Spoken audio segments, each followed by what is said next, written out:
My name's John and welcome back. After successfully catching that groundhog, I now have a new problem. It's a squirrel problem. There's a bunch of pear trees around here, and every year the squirrels come out and just decimate the pear trees. They take one bite out of the pear and then just drop it right on the ground and never end up with any pears at the end of the season. So I bought this Havahart trap. It's the squirrel size model. This is the full size version. They also have a small size for chipmunks and small squirrels. I recommend this larger version. After doing some online research and talking to a couple of professionals that trap squirrels on a regular basis, the setup I have right here is basically the most effective setup for capturing squirrels. I'm going to bring the camera in, I'm going to show you how to set the trap and get it ready to capture a squirrel. So if you find any benefit from this video, please consider subscribing, and thanks for watching. This is the most important upgrade to the Havahart trap. This is a 4-ounce lead weight glued to the trap door, very close to the edge.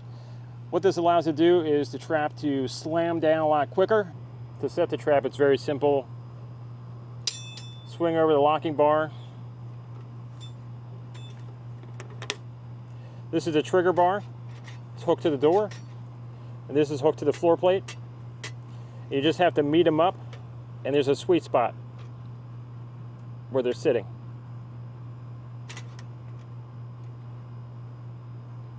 You bring over the locking bar into this position, and it's ready to be used.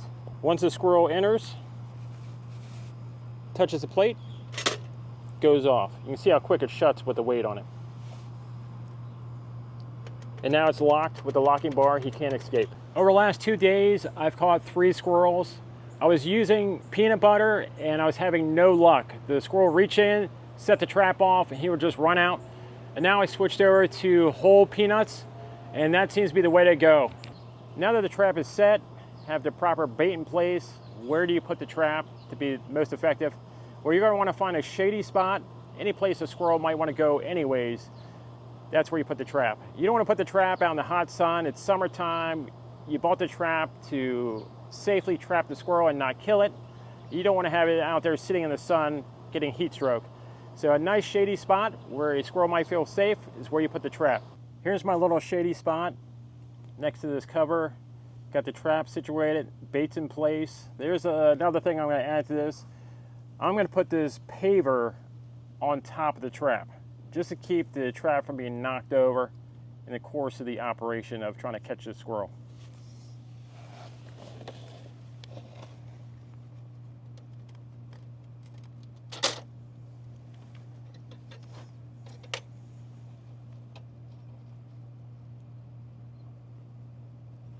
Now that the paver's in place, trap is set up, I got some extra peanuts that I'm going to crush up around this area just to make it nice and smelly.